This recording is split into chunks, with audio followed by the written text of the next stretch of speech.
अथ तृतीया कला प्रारंभा।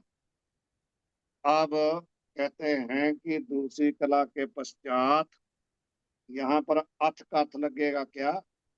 पश्चात। तृतीय कला के बाद में पश्चात क्या है? तृतीय कला का आरंभ हो रहा है। देह तीन का मैं दृष्टा हूँ, इसका क्या टाइटल है? मुख्य। इसका विषय क्या है कि तीन देह का मैं दृष्टा हूँ।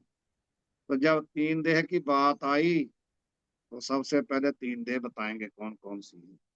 दृष्टा तीन देह को मैं तीन देह का दृष्टा हूँ, भाव साक्षी हूँ। दृष्टा का अर्थ है साक्षी। तो स्थूल सूक्ष्म कारण, ये तीन देह। तीन देह हो गई ना, स्थूल स्थूल देह, सूक्ष्म देह, कारण देह। और ये तीनों देह क्या है? दृश्य, अरु अनात्मा। एक तो ये दृश्य है, और दृश्य जो होता है वो अनात्मा होता है, मिथ्या होता है। ये तीन देह भी क्या है? दृश्य है, दृश्य कोटि में आती, इसलिए क्या है? अनात्मा भाव, मिथ्या। पंचीकृत पंचभूत के 25 अब बताने लगे हैं कि पहले है सबसे स्थूल देह। तो स्थूल देह बनी कैसे, उसका कारण क्या है, कहाँ से बनी है?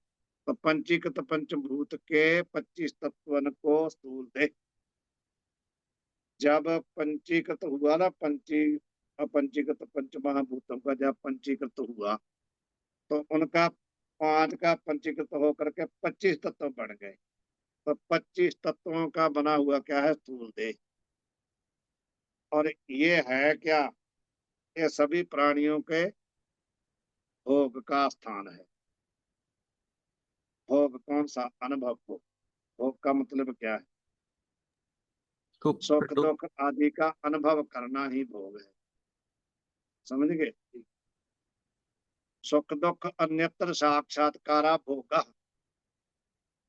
ये लक्षण है। भोग का लक्षण क्या है? सुख दुख अन्यत्र साक्षात्कार भोग। सुख अथवा अन्यत्र का था, दो में से एक तर्प प्रत्यय हुआ है। तर्प प्रत्यय वहां होके बना है। अन्य शब्द का अन्यतर तर्प प्रत्यय हुआ है। दो में से एक को अलग करना हो तो तर्प प्रत्यय होता है।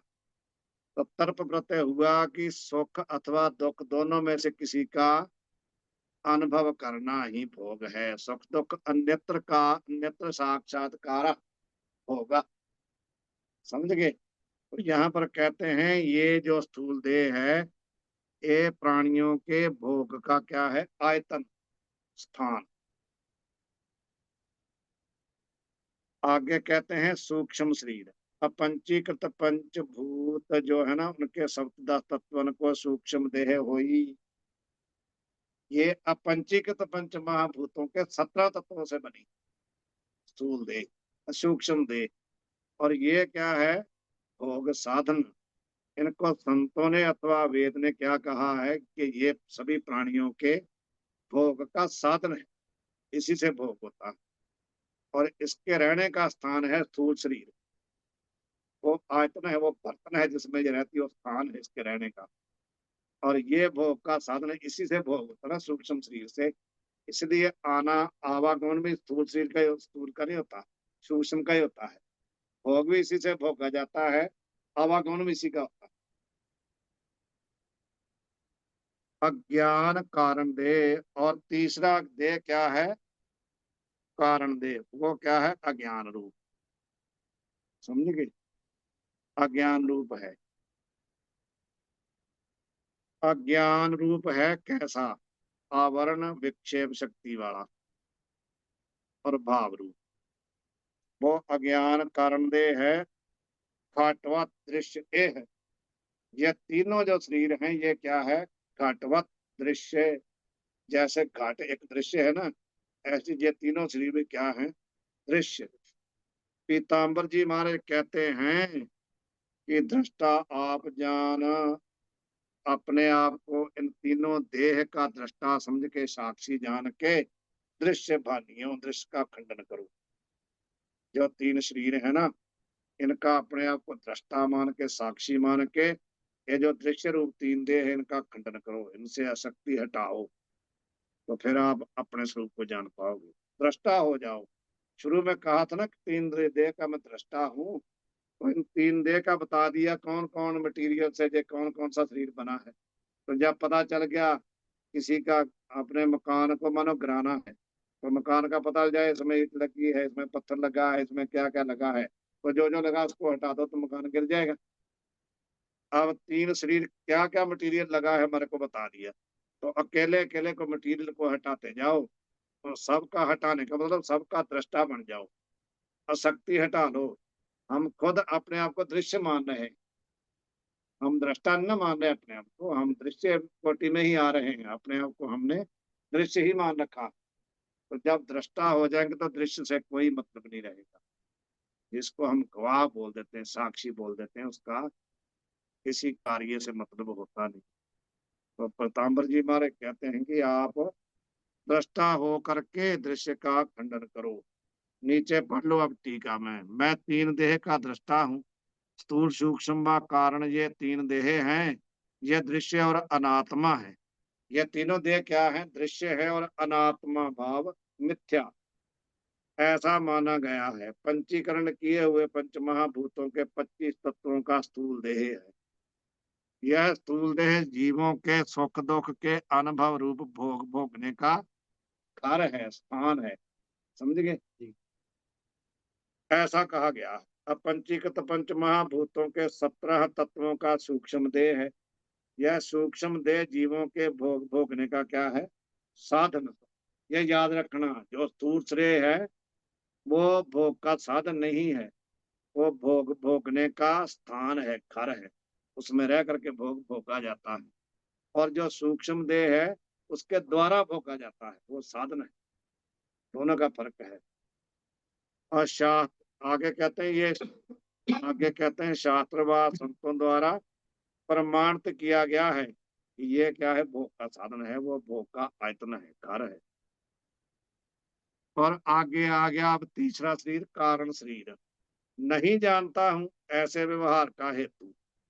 जो कोई कहता है ना मैं ऐसा नहीं जानता हूं, मेरे को नहीं मालूम है, ऐसा जो बोलना है, इसका हेतु क्या है? अवर्ण विक्षेप शक्ति वाला अनादि अथवा भाव रूप अज्ञान, वही इसी का हेतु है ना। तो स्थूल सूक्ष्म देह का हेतु भी है वो, उनका हेतु होने से क्या है? कारण देह। तो ये तीनों देह घट की तरह दृश्य हैं। पीताम्बर जी कहते हैं कि स्वयं आत्मा को दृष्टा जानकर दृश्य रूप इन तीनों देहों का बाद भाव मिथ्या निश्चय करो। यह मूल का अर्थ हो गया। अब प्रश्न ये हुआ कि हे भगवान, प्रत्यक्ष अनुभूत तीन देह व जगत को कैसे मिथ्या माने? कहते हमारे समझ में नहीं आ रहा ना, आपने तो बोल दिया मिथ्या है, हम कैसे माने भी ये मिथ्या है? हमारे को तो प्रत्यक्ष दिख रही है, तीनों शरीर दिख रहे हैं, प्रपंच भी दिख रहा है, तो हम कैसे माने कि ये मिथ्या है? उसका उत्तर देते हैं, स्व माया द्वारा बाजीगर रचित प्रत्यक्ष दिखते हुए पदार्थ एवं देह भूल कर भी सत्य प्रतीत नहीं होते, अपितु मिथ्या ही अनुभव होते हैं। स्व माया द्वारा रचित बाजीगर ने क्या बनाया होता है? कहीं कुछ पदार्थ बनाए होते हैं कि नहीं उसने अपनी माया से, तो उनको सत्य थोड़ी मानता है। उसको मालूम है कि ये तो मैंने अपनी कला से बनाए हैं, बने हैं नहीं, वास्तव में तो कुछ नहीं है। इसी प्रकार कहते हैं ये जो तीनों शरीर है ना, ये सत्य प्रतीत नहीं होते। सिद्धांत में भी ठीक ऐसा ही समझ कर, जैसे बाजीगर जो शरीर बनाता है ना, उसको मालूम है कि ये कभी भी सत्य नहीं सकते, उसी प्रकार सिद्धांत में ठीक ऐसा ही समझ कर यह निश्चय कर लेना चाहिए कि स्व माया द्वारा ईश्वर रचित जगत प्रत्यक्ष अनुभूत होता हुआ भी मिथ्या ही होता है। भले सामने आपको दिख रहा है तब भी मिथ्या ही है, जैसे बाजीगर के द्वारा रचित वस्तु में। अतः इसमें पूर्ण विश्वास कर, इसका पुनः पुनः अभ्यास कर अपनी स्थिति को दृढ़ करो। ये तो बार बार जब हम इसका अवलोकन करेंगे ना, अभ्यास करेंगे, तभी मिथ्या प्रतीत होगा, नहीं तो नहीं होता।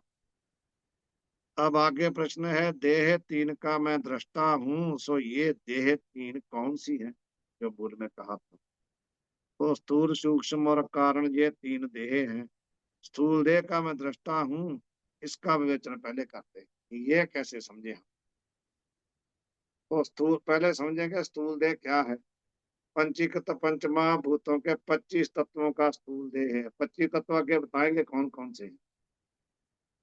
पंचमहाभूत कौन से हैं? आकाश, वायु, तेज, जल और पृथ्वी, ये पंचमहाभूत हैं। जीव के शरीर में इन पंचमहाभूतों की व इसके व्यवहारों की अनुभूति निम्नलिखित के अनुसार समझनी चाहिए।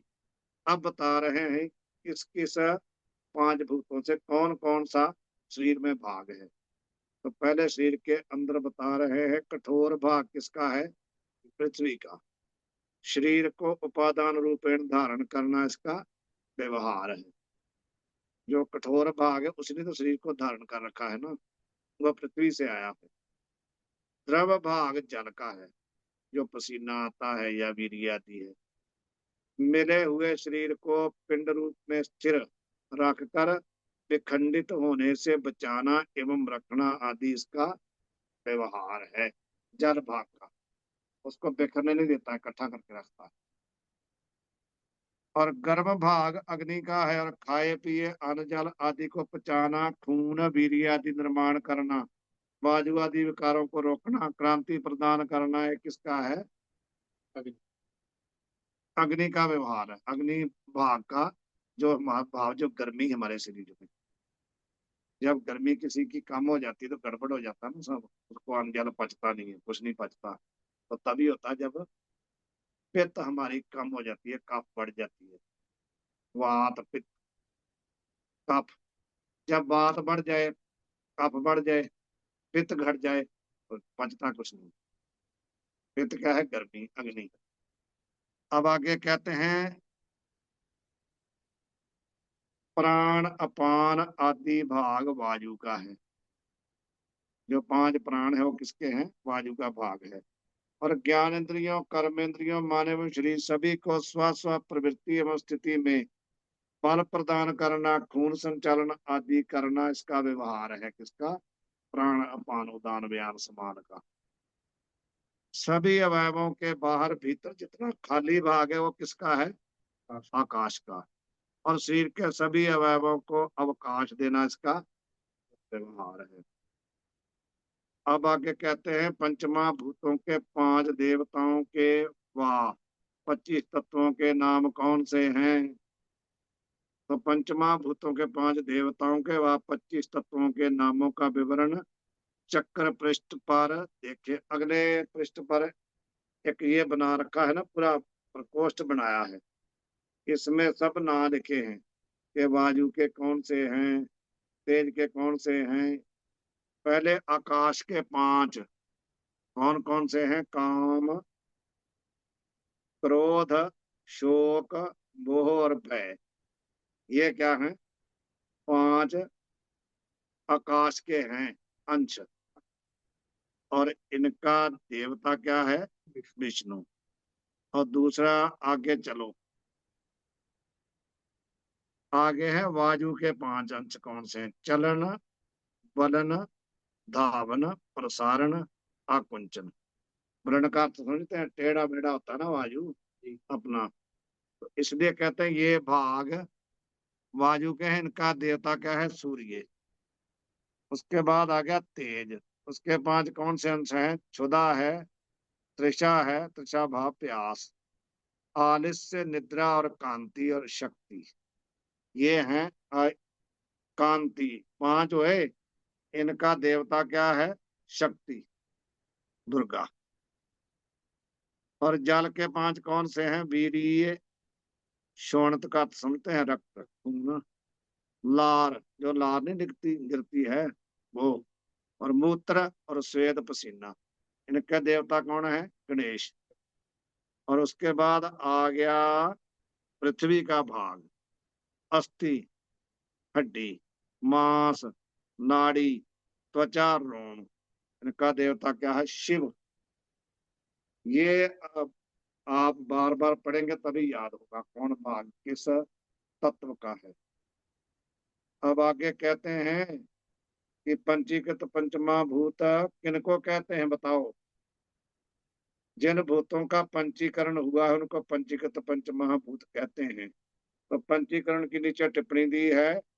प्रथम अपंचीकृत पंचभूत थे, उनका परस्पर मिलान रूप पंचीकरण ईश्वर की इच्छा से स्थूल सृष्टि द्वारा जीवों के भोग के निमित्त हुआ।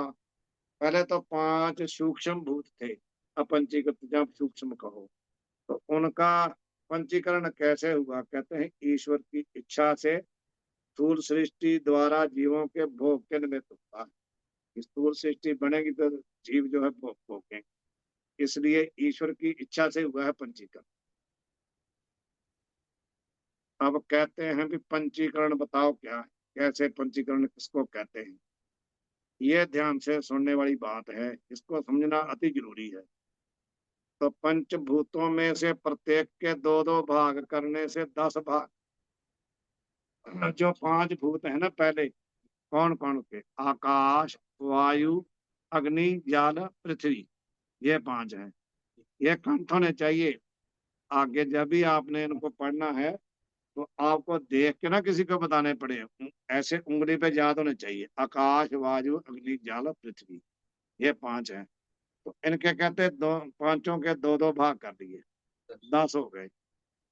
तो उनमें से आकाश आदि भूतों के पहले पहले मुख्य 5 भाग रहने दिए। 5 भाग तो सबके अलग कर लिए। जो बाकी आधे आधे 5 बचे हैं ना, आधे आधे बचे हैं ना, आधे आधे तो सबके मुख्य मुख्य अलग कर लिए।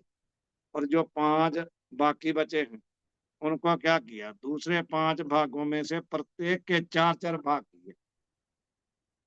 जो आकाश का आधा बचा उसके 4 किए, जो वायु का आधा बचा उसके 4 किए, जो अग्नि का आधा बचा उसके 4 किए, जो जल का आधा बचा उसके 4 किए, जो पृथ्वी का उसके 4 किए। तो कितने हो गए, 4 चौका 4 पंचा 20, 20 हो गए ना।